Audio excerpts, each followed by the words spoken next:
I have always wanted to be able to whistle, and I've never been able to do it. And I spent 3 hours in front of a mirror teaching myself how to whistle. And finally, I can whistle, and I'm going to teach you how to whistle. So there are 3 things that you need to practice adjusting in order to get the whistle down, okay? First, I'll whistle to you and prove that I can now whistle, yay, after my entire life wanting to be able to do this.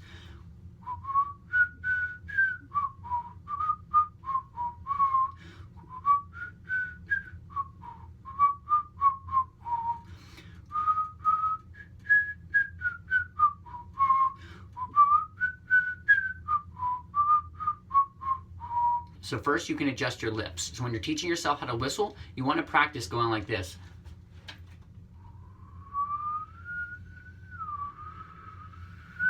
And now I don't mean practice doing that. I mean you need to adjust your lips until you find just the right lip space. Because if you put your lips too far out, you can't do it. If you put them too far back,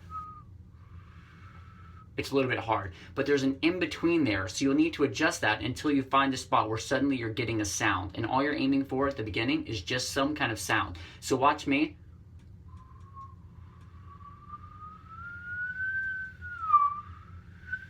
So you'll see that as I move, suddenly the sound goes away, or it comes there.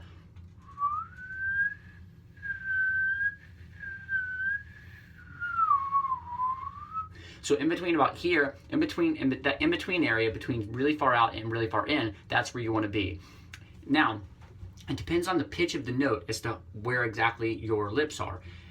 Now, what adjusts the pitch even more so is your tongue. So number 2 is tongue placement. So first is lip placement, second is tongue placement. Now, the further back your tongue is, the lower the tone is going to be. But at first, we're just trying to get a sound.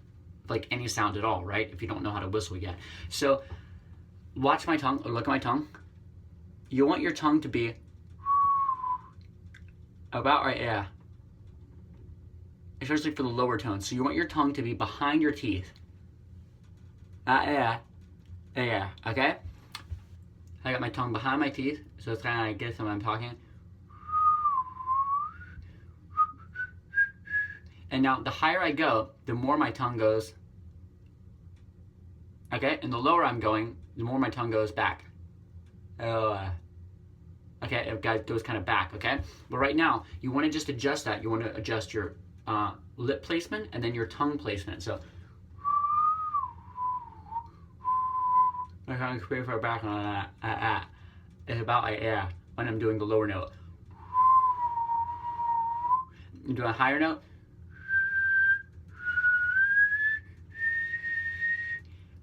Is more forward like that, okay?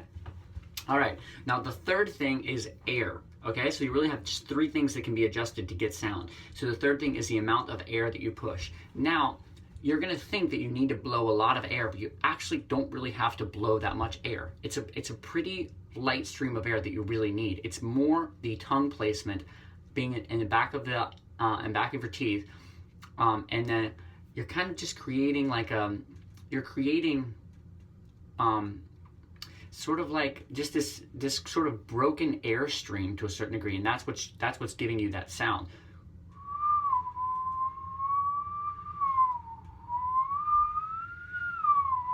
All right, so you're just it's just where that air is kind of going, but I'm not actually giving myself a lot of air pressure. I'm not going. I'm not blowing out a ton of air. I'm more.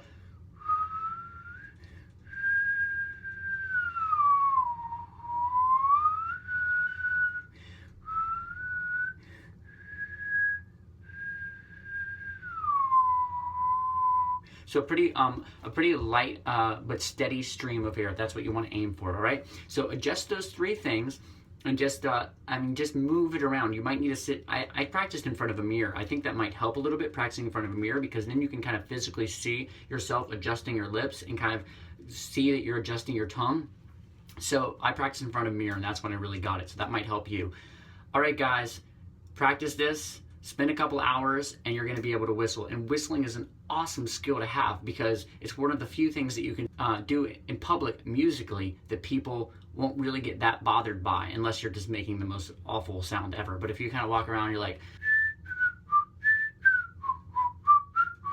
You know, if you just do that, it's not really going to bother people that much, and it's nice to be able to just practice something musically every day that, you know, in public and just walking around or whatever.